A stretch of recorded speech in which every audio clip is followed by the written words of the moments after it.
What's going on, everybody? Sean Daniel here with Guitar Control. Today we're going to learn a John Mayer song, an easy acoustic version of a John Mayer song called The Heart of Life. Now, the crazy thing about Mayer is he's an incredible guitarist, and a lot of his songs are inaccessible to beginners, but this is like a really cool version that we can use that is really simple to play. Basically, if you know a few chords on guitar, you can pull this off. And again, it really just kind of showcases his chops as just a songwriter and not just a great guitar player, singer, jam band, cultural icon. So make sure you click the link below because you can have the chords that go along with the song. And basically, the way we're going to play it is going to sound like this.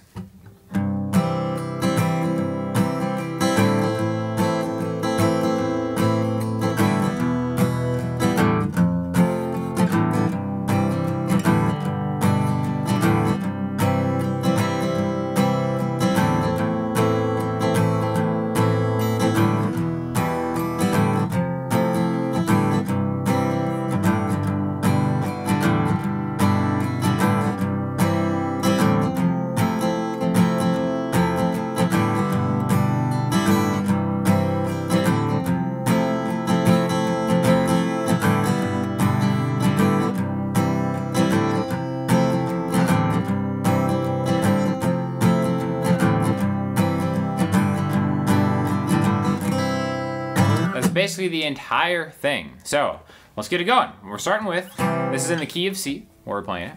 So let's start with C major chord. I'm gonna play a C/G chord to kind of get the evenness of playing a lot of these chords. So if we go from the top up, pointer finger first fret on the B string, middle finger second fret on the D string, pinky third fret of the A string, ring finger third fret of the low E string. You could easily play it regular traditional C, it doesn't really matter how you do it, but we've got a C chord. Super simple strumming pattern. 1, 2, and 3, and 4, and 1, 2, and 3, and 4. And so if a bar is a 4 count, we're going down, down, up, down, up, down, up. All the numbers are downstrokes. The word and is an upstroke. 1, 2, and 3, and 4, and 1, 2, and 3, and 4, and A minor. Classic C major to A minor move here. So you can keep your pointer finger just locked in on that first fret, all right? And then move your ring finger to the second fret of the G string. That's all you really have to do.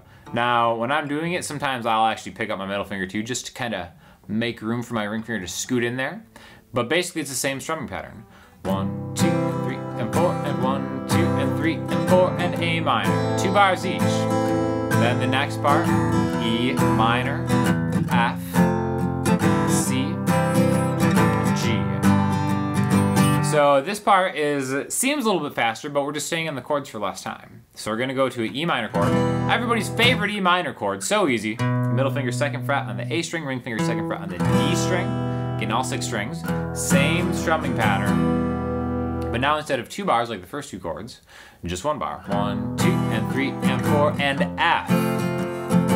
Some of you are like, oh no, not the F major chord. I thought this was an easy John Mayer version. Well, you can bar it with your first fret, barred down by your index finger, and then your ring finger, third fret of the A string, pinky third fret of the D string, middle finger, second fret of the G string, but be a hero, play it the champion's way, like this right here, where we don't bar it at all, and then now your ring finger is just third fret of the A string, pinky is the third fret of the D string, middle finger is the second fret of the G string, and your pointer finger is the first fret of the B string. So it's the same thing, but we're leaving out the bar, okay? It just makes things a lot easier, and especially for times when you're not staying on that chord as long. 1, 2, and 3, and 4, and 1, 2, and 3, and 4, and C to G.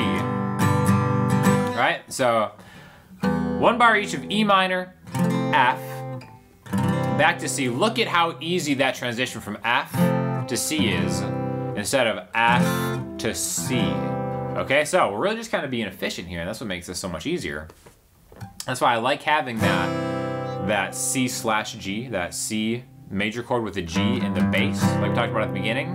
It's really easy. You just move your other fingers, keep your pointer finger locked in, and then move all the other fingers up and down a string to get to an F or a C. So it makes that C major to F major switch super, super simple, right? And after the C, we're gonna go to a G, and that G leads us back to C. Okay, a lot of times in a chord progression, this being no exception, The 5 chord will lead you back to the 1 chord. That's something you may have heard before and have no idea what that means. And all that means is the 1 chord is whatever key we're in. We're in the key of C. Now, one easy way to figure that out is we started on a C major chord. That doesn't always mean that's the key that we're in, but it's a good hint. And then you count through the letters of the alphabet from C. If C is 1, D is 2, E is 3, F is 4, and G is 5. The 5 chord very often will lead you back to the 1 chord. In fact, we've been playing a C, so whenever I play a G, there's a lack of resolution that's gonna fill the room until I mercifully play that C chord. So that's just kind of one way to help you memorize longer progressions. This isn't like a super long progression, but it's just a good way to kind of think of how the whole piece is moving together, okay? So that's the whole verse progression. C for 2 bars, 2 and 3 and 4 and A minor for 2 bars. Now we go on the run of 1 bar each. E minor, F, C, to G, then back to C. Do the whole thing again. A minor, E minor, F, C, G. Now hold on with that G major chord. What am I doing here? You may be used to playing G major like this, which is totally fine. If you can get that on time, that's super cool. But I think when we're kind of playing like a F, C, and G, one thing that I think is actually more efficient in a lot of instances, not all the time, is maybe if we're going from a C to a G, like we do at the end of this verse progression, right here, your ring finger's already on the G on the low E string, the 3rd fret. So what if you just move your middle finger up and then your pinky on the 3rd fret of the B string or the high E string? This is still a perfectly acceptable G chord that actually is in line and has a better way of getting back to A minor, C, or F. Basically everything except for maybe like a D major chord. But there isn't a D chord in this progression. So this is one of the reasons that I think this G chord with kind of like a free agent pointer finger, which you could even use to play G7 if you're filthy, is a good thing to have under your belt in your repertoire, okay?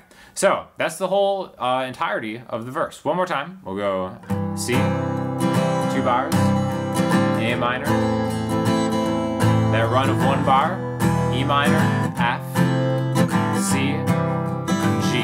Now that happens 2 times in a row, and then we get to the chorus, which sounds like this.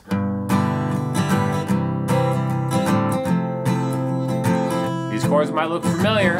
G, C, F, F, okay? So bar-wise, it's 1 bar of G, 1 bar of C, 1 bar, or 2 bars of F after that, okay?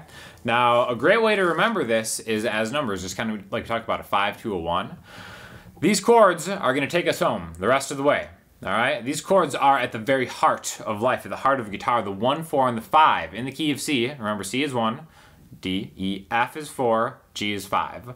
The most famous songs you've ever heard are 1, 4s, and 5s, all right? John Mayer, a great writer, he kind of dances around these chords, but this is a great way to break this song down acoustically to kind of see that the heart of this song is really just 1, 4s, and 5s, like pretty much most other songs in like the history of Western music, right? So C being 1, F being 4, and G being 5, we can label this as a 5, 1, 4, 4. Then we repeat that. Remember we have that efficient G there? 4 and 4. Then the 3rd time G, C, to the 4 chord, to the 1 chord, to the 4 chord, to the 1 chord, to the 5 chord. Where does the 5 lead back most times? To the 1, there it is. So that's the entire song. It's just those 2 parts, okay? So this is a really good song because, you know, it's by someone who's considered like really kind of like an icon of the instrument, and that it's an accessible way to maybe get into some of his playing and songwriting ideas, and a way to kind of maneuver through a key and use pretty much all the, like most of the chords that you have to really practice like strumming, finding the easiest way to get your hands around these forms, and so on and so forth, right? Because I really like the verse because it switches up the time so you can't be static too long, because you have 2 bars of 1 chord, 2 bars of 1 chord, then that 1 bar each of the other chords. And then we still switch it into a different chord progression, but using the same chords that we have we can use our fingers to play more efficiently back and forth and then resolve on that beautiful C major chord. So anyways, thanks for checking it out. Remember, click that link below. You got the chords there in case you want help memorizing them. Sometimes it's better just to see a visual and to pair it with the lyrics, which is why those chord sheets are super, super helpful. And if you have any questions or comments, any other videos you want to see, let us know in the comments section. And then after that, check out other videos that we have on the Guitar Control channel by myself and other great instructors. So thanks so much for watching, and we'll talk to you all soon.